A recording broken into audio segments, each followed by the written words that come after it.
Estamos iniciando um novo estudo esta semana e trazemos o tema aqui, a lei como professor. E a nossa interrogação é a seguinte: se somos salvos pela graça de Deus, se somos salvos pelo amor infinito de Deus, o que a lei pode significar para nós em todo esse processo de salvação? Seria a lei um ponto de salvação?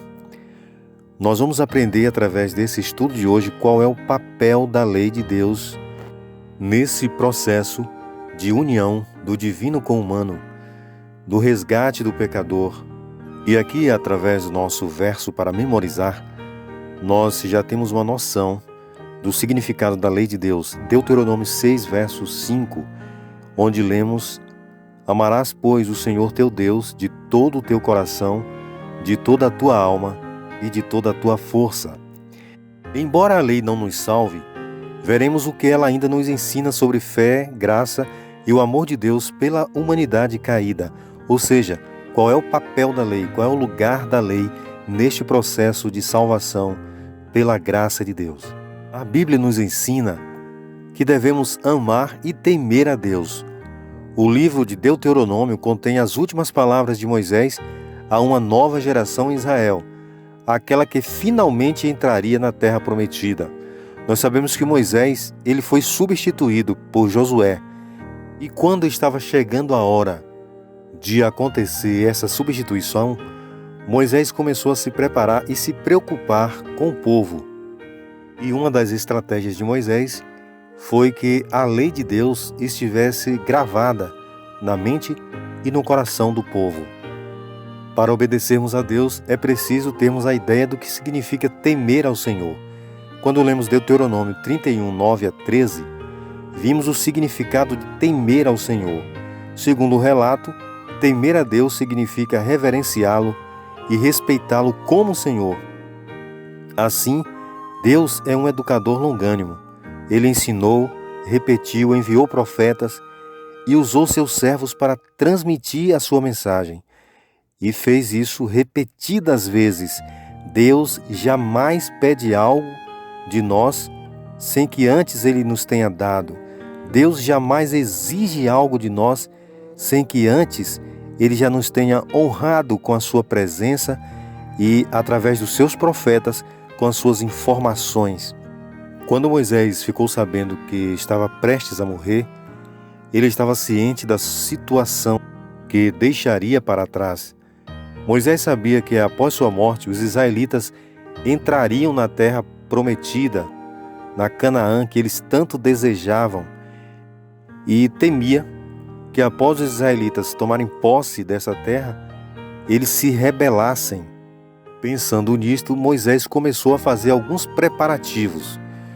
Lendo Deuteronômio 31, 14 a 27, nós vimos que Moisés começou a preparar alguma coisa para que o povo ficasse fortalecido e não corresse o risco de se rebelar contra Deus na sua ausência, porque Moisés, como professor que vai ser substituído, que conhece a sua classe, ele sabe que se na presença do professor os alunos às vezes se rebelam, imaginem na ausência do professor. Então Moisés tinha esse temor. E quais eram as principais preocupações com as quais Moisés lidou? De acordo com o relato de Deuteronômio 31, Moisés reuniu Josué e escreveu em um livro um cântico e as leis do Senhor. Esses escritos deviam ser lidos ao povo a fim de que não se rebelassem. Moisés acreditava que a meditação na lei do Senhor traria ao povo e traz até hoje aquele que passa por esse processo maior comunhão com Deus e a certeza a cada dia de que está no caminho correto. Davi passou por isso. Davi disse: Na tua lei, Senhor, medito de dia e de noite.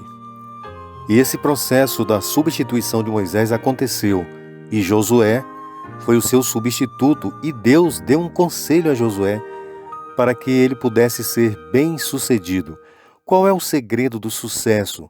De acordo com a Bíblia, quando nós lemos Josué 1, versos 7 e 8, o Senhor Deus deu um conselho especial Deus foi direto ao ponto e ele disse a Josué que ele devia ser forte e corajoso para obedecer à sua lei. Ou seja, a obediência é também um segredo do sucesso. Talvez essa noção de sucesso derivada da obediência pode parecer contrária à mensagem pela qual o sucesso é medido no mundo de hoje. Mas segundo a Bíblia, a obediência é o segredo do sucesso. Muitos acreditam que as marcas de sucesso sejam a inovação, a criatividade ou a autoconfiança. Mas quando lemos Apocalipse 12, verso 17, 14, 12, Romanos 1, 5, Tiago 2, 10 a 12, nós vemos que esses versos nos revelam sobre a obediência à lei de Deus, que existe algo especial naqueles que decidem ser obedientes a Deus. De acordo com esses relatos, nós somos salvos para a obediência. Nós não somos salvos por conta da obediência à lei de Deus, mas nós somos salvos para obedecer a Deus. E a lei de Deus, ela é válida até hoje, de acordo com a Bíblia. Mas uma vida de obediência estrita à lei de Deus não é algo também simples. Existem lutas e dificuldades daqueles que guardam a lei de Deus. Existem grandes benefícios em obedecer à lei, evidenciados na vida das pessoas abençoadas por Deus. Josué, por exemplo, obedeceu aos preceitos do Senhor e liderou bem o povo de Israel. Repetidas vezes o Senhor disse a Israel que se obedecesse à lei, ele prosperaria, a nação prosperaria. Lendo Crônicas, 2 Crônicas 31, 20 a 21, nós podemos ver quais foram as principais razões pelas quais Ezequias prosperou. Ele obedeceu à lei do Senhor, fazendo o que era bom, reto e verdadeiro, de acordo com o relato bíblico. Não há dúvida de que, pelos padrões do mundo, mesmo os fiéis a Deus e obedientes à sua lei, nem sempre prosperam. Pelo menos por enquanto. Enquanto estivermos neste mundo, nós não podemos garantir às pessoas que todos aqueles que guardam a lei de Deus terão prosperidade.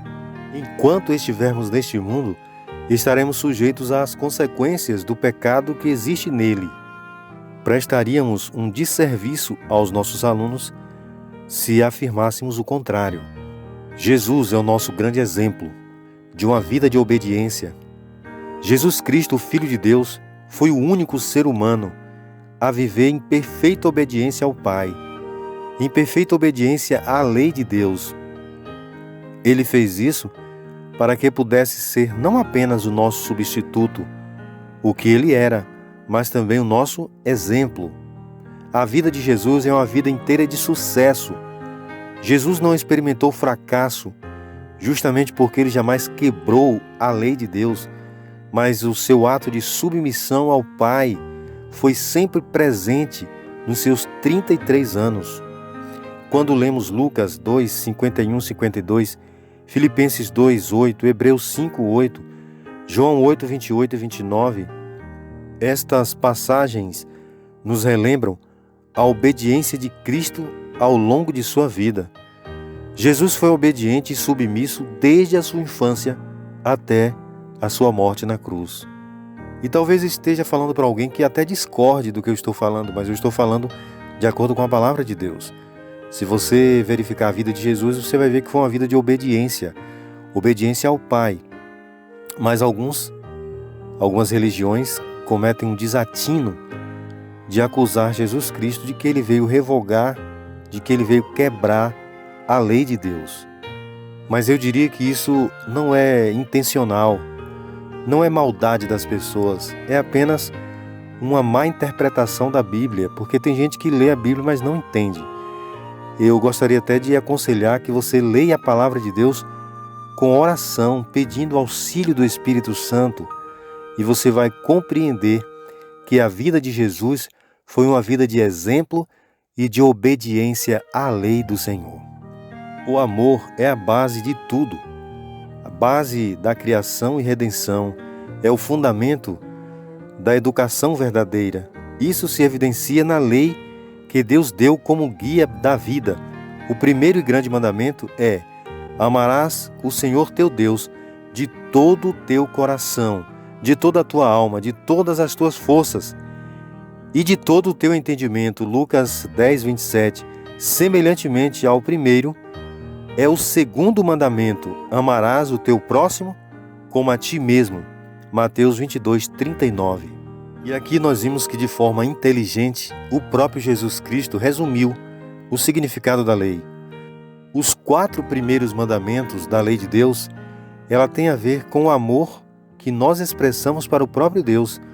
E os 6 últimos demonstram o nosso amor para com o nosso próximo. E o meu desejo nesse estudo é que nós possamos ter a lei de Deus como nosso grande professor, pois ela nos ensina que a salvação é pela graça de Deus, mas que aqueles que estão salvos em Cristo Jesus guardam os seus mandamentos.